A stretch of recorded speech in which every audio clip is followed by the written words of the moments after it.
섬이 있습니다. 여의도의 한 3배 정도 되는 그런 섬이지요. 이 가거도라고 이름 붙인 것은 가할 가자 거할 거자, 사람이 살 수 있는 섬이다라고 하는 그런 의미입니다. 9세기에 통일신라 때에 장보고가 지었다고 합니다. 그 섬에서 태어난 한 소년이 있었습니다. 조용갑이라고. 혹시 가거도 가신 분 계세요? 가보신 분?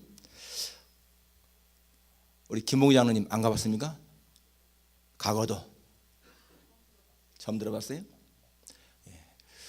아무튼 조인기도 들어오지 않는 그 당시에 70년대에, 그런데 이 용갑이라고 하는 소년의 아버지는 어부였는데 가난한 어부였습니다. 그래서 이 어부로 일하기가 너무 힘들으니까 이 아버지는 사실상 3남매가 있었는데 그 3남매를 제대로 그렇게 사랑을 베풀지 못했습니다. 폭력, 술, 도박, 그런 걸로 무너져가는 이 아버지를 보면서 이 아들의 마음에 분노가 참 많이 생겼습니다. 그래서 이 아들이 이렇게 문제아로 자라죠. 뗏목을 엮어서 친구들과 같이 바다로 나갔다가는 빠지기도 하고, 아무튼 하루하루 먹고 사는 게 힘들어서 먹는 거 구하는 게 일이었습니다. 그러다가 그 분교 한 40명도 안 되는 작은 그 학교였는데 중학교를 졸업하기 직전에 졸업도 채 못하고 서울로 무작정 상경을 합니다. 그리고는 공장에 가서 용접공으로 일하고 거리에서 호빵도 팔고 닥치는 데 일을 하는 거예요. 중국집에 가서 그 음식 배달도 하고 그 세차장에서 일도 하고, 그러지만은 신앙이 있어서 교회는 다녔습니다. 어려움을 당할 때마다 하나님 앞에 하나님 나를 좀 불쌍히 여기십시오 하는 간절한 기도를 했습니다. 고등학교 야간고등학교 다녔는데 그 친구 하나가 너무너무 이 불량배한테 매를 맞는다고, 그래서 그 친구를 돕는다고 갔다가 불량배한테 죽도록 맞고는 둘이가 권투 배우자고, 그래서 권투를 배웠습니다. 제대를 한 다음에는 본격적으로 권투하겠다고, 그래서 이 프로 권투로 전향하려고 그 결승전까지 올라갔다가는 판정패하고는 그 다음날 퉁퉁 분 얼굴로 교회 갔는데 그 교회에서 지휘를 했거든요. 그러니까 사람들이요, 그 퉁퉁 분 얼굴, 찢어진 그 얼굴 모습으로 지휘를 하니까 얼마나 안타깝겠습니까? 목사님이 그랬습니다. 용갑아, 너는 권투보다는 성악에 더 소질 있는 것 같다. 성악을 해라. 권면하는 거예요. 전혀 음악에 대한 교육을 받지 않았습니다. 군대 제대하고 난 다음이니까 벌써 20대 중반에 넘어가지 않습니까? 그런데 이탈리아 유학 가라는 거예요. 여러분, 섬에서 자라가지고 음악도 제대로 안 배운 사람이 이탈리아 유학, 꿈도 꿀 수 없는 일이잖아요. 그런데 하나님은 그런 길로 인도했어요. 28살 먹었을 적에 그 목사님이 1억 이상을 이렇게 후원을 해가지고 교회에서 이탈리아로 유학을 갑니다. 그런데 거기에 가서 처음에 너무나 이게 체계를 안 배웠으니까 그냥 군대식으로다가 이거 뭐예요? 이 연습을 한 거예요. 막 소리를 지르는데 나중에 성대 결절이 왔어요. 의사가 전문의가 말하기를 술 안 받으면은 영원히 목소리를 못 낸다, 그런 진단 받았는데 1,000만 원 이상의 수술비가 없으니까 수술도 못 받고 그냥 암담하게 지냈습니다. 6개월 동안이 목소리가 안 나오는 거예요. 그런 가운데 하나님 앞에 간절하게 기도했죠. 기도하면서 찬양을 불렀습니다. 하나님의 은혜로 이 쓸데없는 자, 그 찬송을 부르는데 그때까지 소리가 안 나오는 목소리가요, 그냥 아무런 무리 없이 나오는 거예요. 너무너무나 큰 기적을 체험했습니다. 그리고 아주 우여곡절 끝에 그 조수미가 졸업한 산타 체칠리아 음악원을 들어가서 공부를 하고 그 거장들의 사사를 받기도 하고, 그리고 그 유럽에 있는 음악 콩쿠르 대회에 출전합니다. 그래서 1등도 몇 번이나 하고요, 좋은 성적을 거둡니다. 그리고 2000년에 라보엠으로 마침내 이 오페라의 본고장인 이탈리아에서 데뷔를 합니다. 그리고 지금은 거기에서 아내도 만나고 일남 일녀 두고 아주 멋진 그런 삶을 살고 있죠. 300회 이상을 그 오페라 주인공으로 활약을 하면서 완전히 바뀐 인생을 살고 있습니다. 저 과거도의 촌 티나던 소년이 지금은 아주 멋진 성악가가 되어서 한국에 와서도 좀 이렇게 보여줬죠. 우리 그분 한번 노래 한번 듣고 말씀 들어봅시다. 찬양을 You raise me up, 하나님 나를 끌어올리셨다라고 하는 그런 찬양이거든요. 한번 보십시다.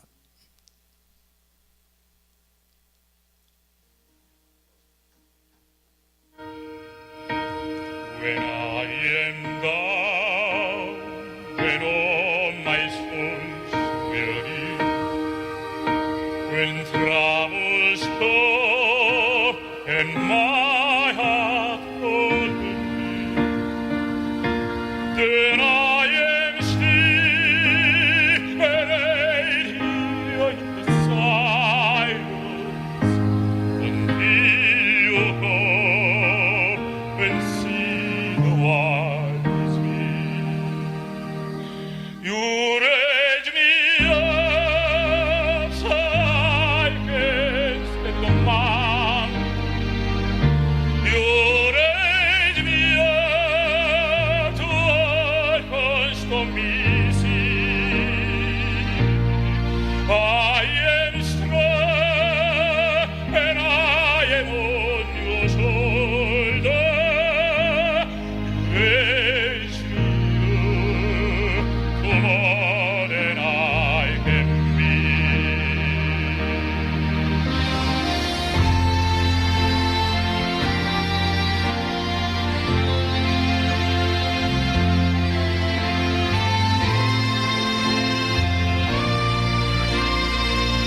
힘내십시오.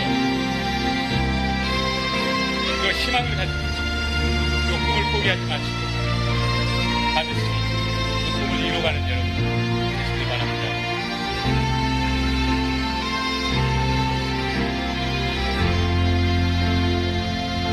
You raise me up so I can stand the mountain. You raise me up to a stormy sea. I am strong and I am on your shoulder. You raise me up to more than I can be.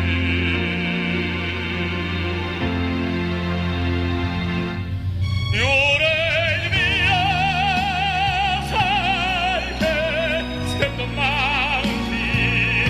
You raise me up to a stormy sea. I am strong and I am on your shoulder. You raise me up to more than I can be.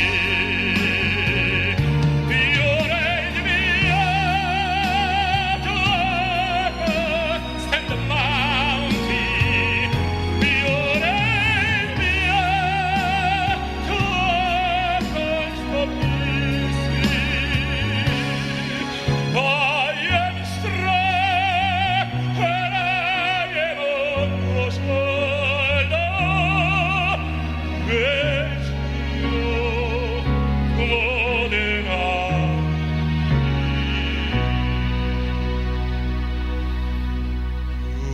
Raise me up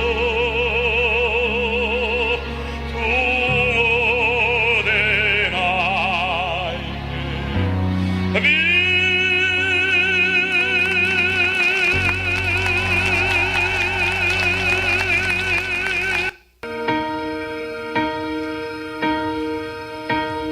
When I am down, when all my soul's weary, when troubles come and my 그는 고백하기를 자기가 권선술적에는 얼굴이 큰 게 단점이라 매를 많이 맞았고 또 목이 너무 짧아가지고요 넥타이도 못 매는 몸이 뚱뚱해가지고 또 팔이 짧아서 다 단점이었는데 가수가 되고 보니까 성악가가 되고 보니까요 과거의 단점이 다 장점이라는 거예요. 넓은 무대에서 얼굴이 크니까 다 꽉 차는 걸 느끼게 되고 그 다음에 몸집이 크니까요 발성이 막 나와가지고 좋고 아무튼 간에 정말 섬에서 태어나가지고 그렇게 살다가 말 인생이었는데 하나님이 그를 끌어올리셔서 그렇게 멋있는 성악가로 하나님을 찬양하는 사람으로 그렇게 만들고 있습니다. 여러분 우리는 성경에서 똑같은 사람을 보잖아요. 한나라고 하는 여인 아기를 못 낳아서 정말 마음이 슬프고 괴로운 여자였는데 하나님이 그에게 사무엘을 주셔서 그를 끌어올리시고 멋있는 삶을 살게 하지 않습니까? 제가 오늘 제목을 계속 멋진 인생을 살라라고 앞에 계속을 붙인 것은 우리 모두는 다 이미 예수님을 통해서 바뀐 사람들인 거예요. 우리 모두는 다 마귀 자식이었는데, 죄의 종이었는데 하나님이 하나님의 아들로 바꾸지 않았습니까? 우리를 끌어올려서 우리를 멋진 인생으로 만들었습니다. 놀라운 축복이죠. 한나나 저 조영갑 성악가 같은 그러한 그 새로운 차원으로 바꾼 것처럼 그렇게 하나님 우리를 만들었습니다. 계속 하자는 거예요. 계속 멋진 인생을 살자라는 것입니다. 그러면 여러분, 이 멋진 인생을 살아가는 그 사람들은 어떤 사람들인가? 오늘 한나의 고백 속에서 그 답을 발견하기 원합니다. 첫째는 하나님으로 기쁨과 즐거움을 삼는 사람들, 바로 그 사람들이 멋진 인생을 사는 사람들입니다. 오늘 1절에 보니까 내 마음이 여호와로 말미암아 즐거워하며 내 뿔이 여호와로 말미암아 높아졌으며 내 입이 내 원수들을 향하여 크게 열렸으니 이는 내가 주의 구원으로 말미암아 기뻐함이니라 라고 했습니다. 하나님으로 말미암아 내가 즐거워한다. 하나님의 구원으로 말미암아 내가 기뻐한다라고 했습니다. 여러분, 사실 사무엘이 이렇게 바뀐 것은 뭡니까? 이 한나가 바뀐 것은 사무엘 때문이잖아요.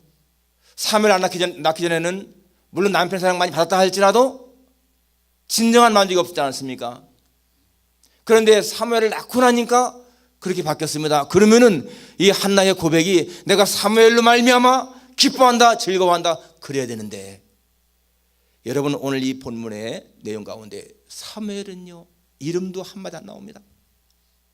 왜 그럴까요? 한나는 사무엘을 주신 이가 하나님이신 것, 바로 사무엘 하나의 선물이고 그 선물을 주신 이는 하나님이신 것으로 고백하는 거예요. 하나님이 아니시면은 사무엘을 존재할 수 없는 그런 것을 알고 있습니다. 여러분, 자녀가 부모에게 좋은 선물을 받았다 할지라도 그 선물이 중요합니까? 아니잖아요. 부모가 훨씬 중요하지 않습니까?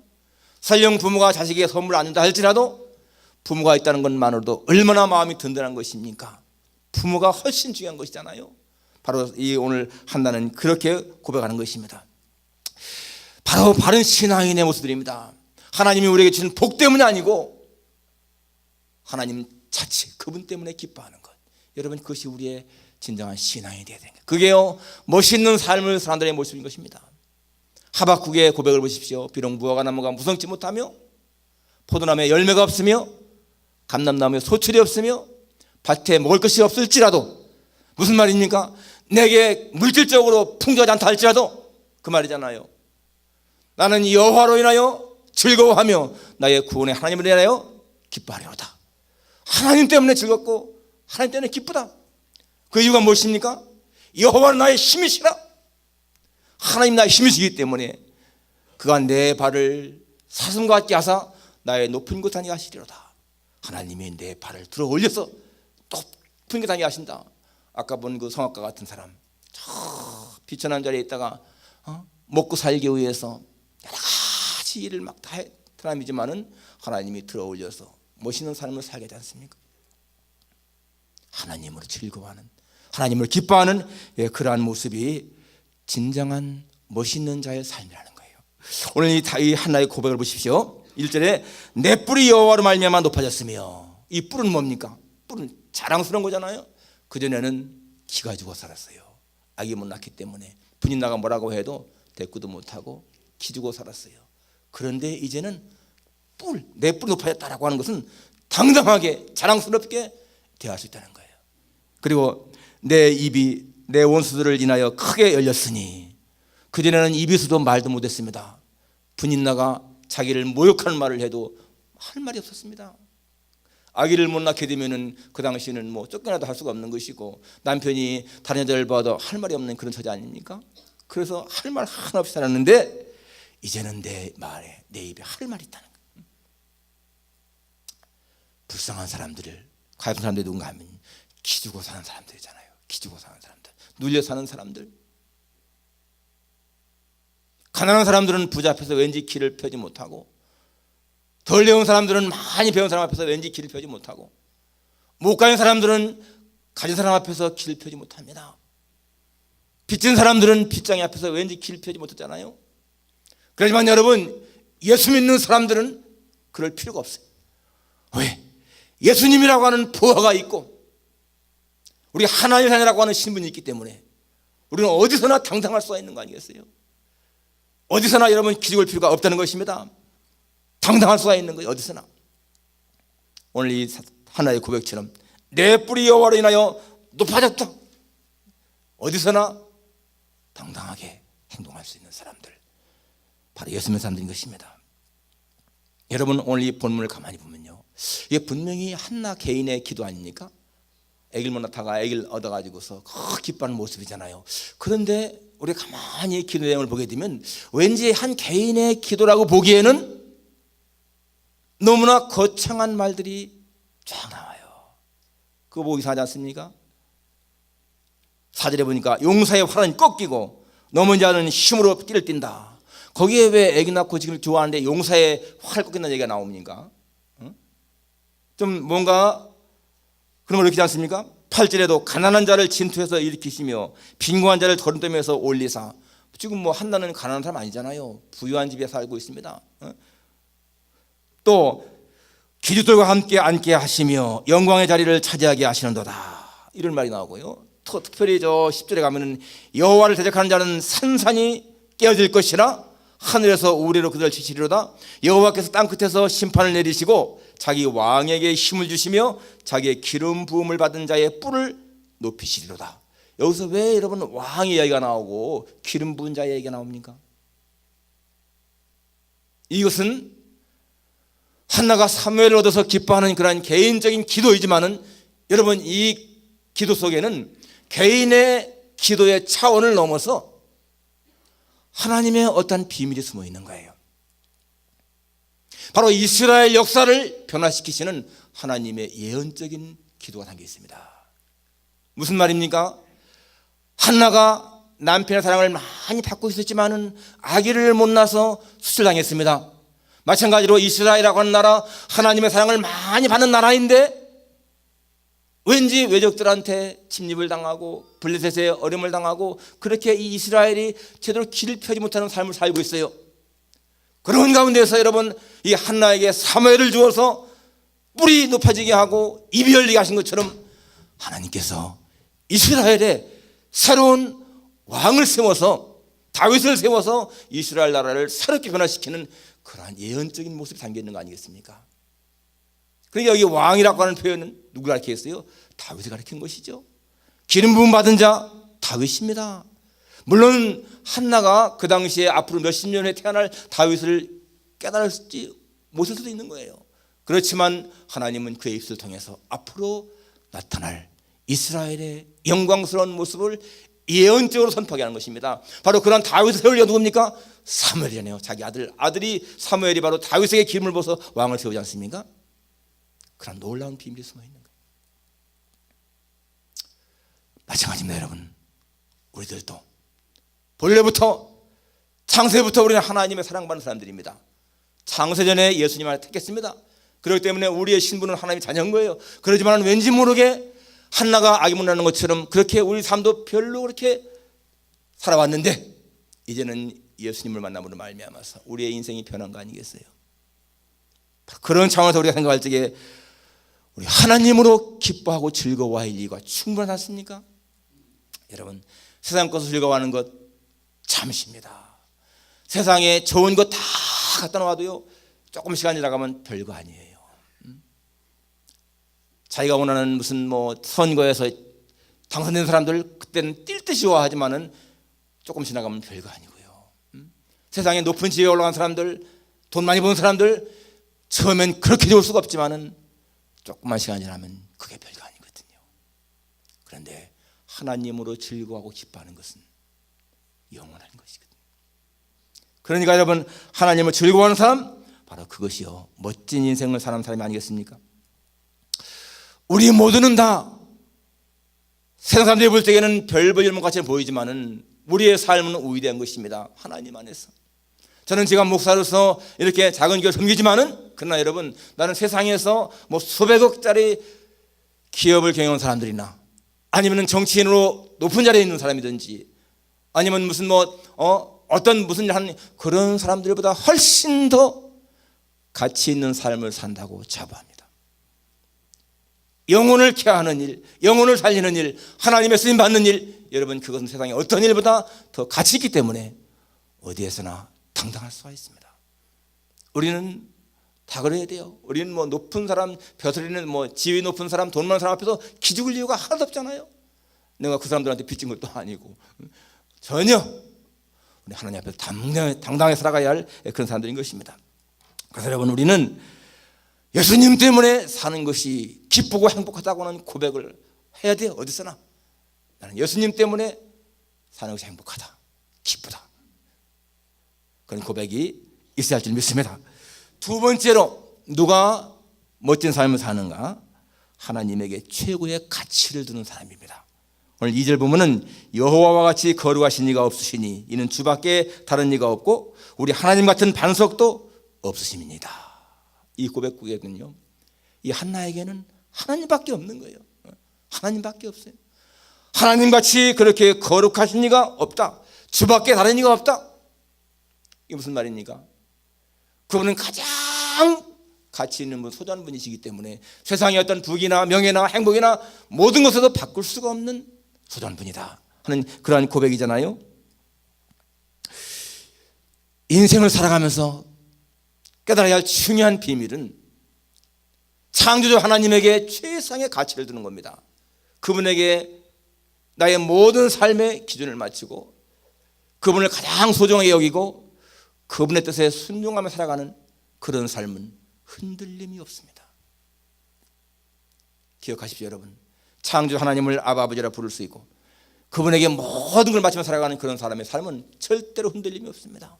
그러니까 사도 바울은 예수님 만난 다음에 세상의 모든 것들이 옛날엔 귀하게 보이던 것들이 배설물처럼 보인다고 고백하잖아요. 세상의 눈으로 볼 때는 귀한 것들이었는데 하나님 만나고 나니까 그게 별것이 아닌 거예요. 지금도 수많은 사람들이 세상에서 어떤 뭘 찾기 위해서 막 그렇게 아기다툼하지만은 그러나 믿는 자의 눈으로 볼 때는 그게 별게 아니거든요. 한나는 여러분 힘들게 얻어야 되니까 이 사무엘에게 최상의 가치를 두어야 되는데 아니 그랬잖아요. 바로 그 사무엘을 주신 하나님에게 최상의 가치를 두어서 기꺼이 하나님께 바치지 않았습니까? 여러분 아브라함도 보십시오. 그 이삭 정말 귀한 아들이지만은 그러나 하나님에게 더 최상의 가치를 두니까 이삭을 바치라 할 적에 기꺼이 바칠 수 있는 거예요. 다니엘 그 높은 지위 포로 잡혀가서 그 높은 지위에 올랐으니까 그 지위를 지키고 싶지 않습니까? 그러지만 하나님 더 소중하니까 사자굴에 들어간다 할지라도 기꺼이 포기할 수 있는 마음, 그것이 무엇입니까? 더 소중한 것을 알기 때문에 그렇지 않습니까? 세상을 살아가면서 여러분 내게 있는 가장 소중한 것까지도 아낌없이 바칠 수 있는 대상이 있다는 것은 엄청난 축복입니다. 내가 갖고 있는 재산이 있는데 이걸 다 바쳐도 아깝지 않은 존재가 있다. 축복 아닙니까? 여러분 가운데에서 만약에 자녀가 정말 무슨 병이 들었든지 해가지고 당신의 생명을 줘야 한다면 줄 수 있는 부모들이 많을 거예요. 누가 신장 좀 한 100만 불에 팔아라. 저 같으면 안 팔겠습니다.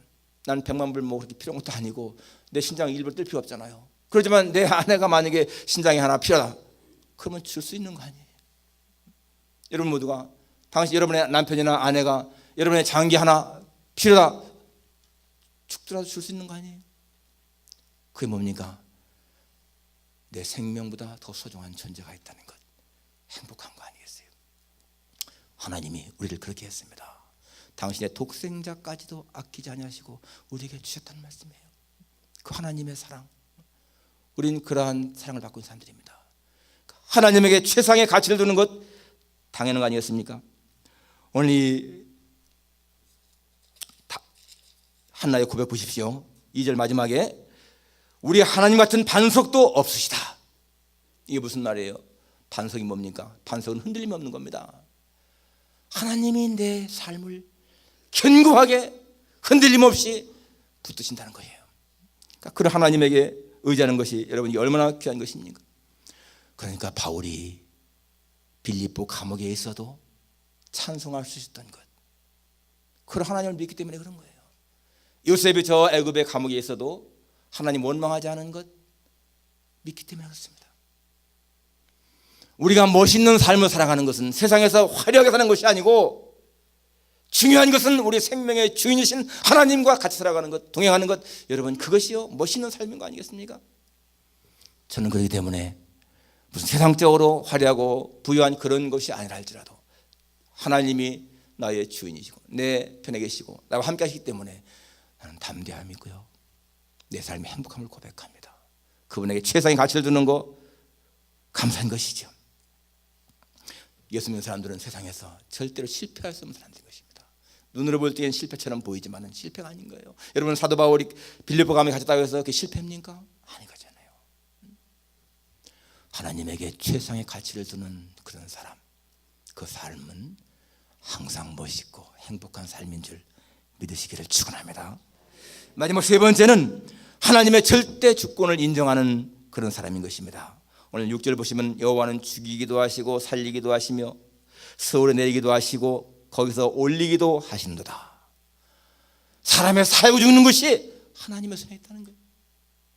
7절에 보니까 가난한 자를 진투에서 일으키시며 빈곤한 자를 걸음더미에서 올리사 귀족들과 함께 앉게 하시며, 가난한 자를 부하게 하시는 하나님, 높은 자를 낮추는 하나님, 이게 뭐예요? 절대 주권이 하나님에게 있다는 거 아니겠습니까?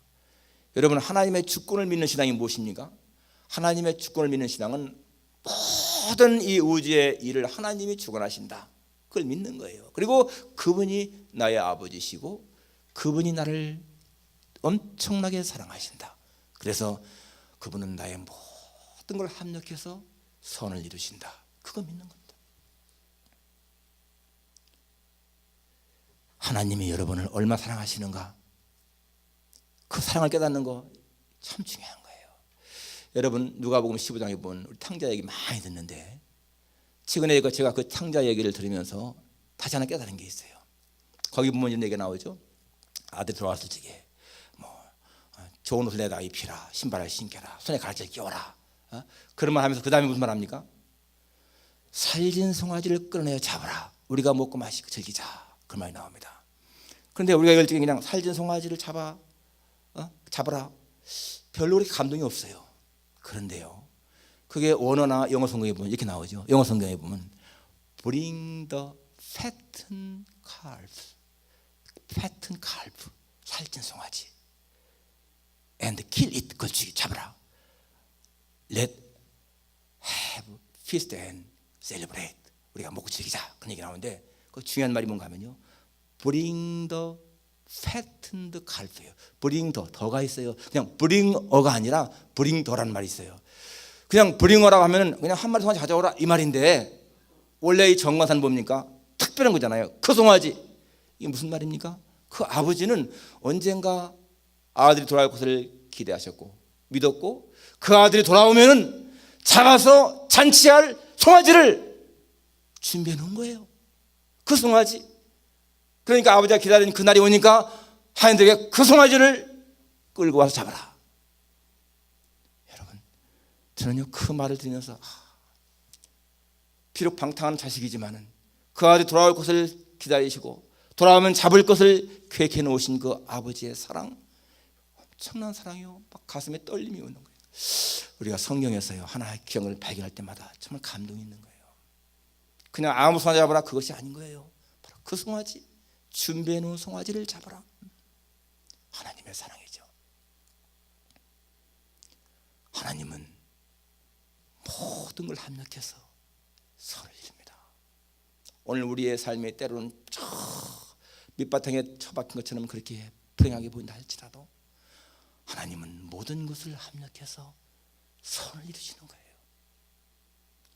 하나님의 주권을 믿게 되면은 우리는 어떠한 경우에도 낙심할 수가 없습니다. 오늘 9절 마지막에 보니까 그가 그의 거룩한 자들의 발을 지키실 것이요. 거룩한 자가 누굽니까? 우리를 가리키잖아요. 믿는 자. 하나님이 그의 거룩한 자들의 발을 지키신다. 절대로 우리를 실패하게 망하게 내버려두지 않으시고 궁극적인 승리를 하게 지키신다, 그 말입니다. 얼마나 놀라운 하나님의 은혜입니까? 하나님의 주권을 절대로 믿는 거 필요하죠.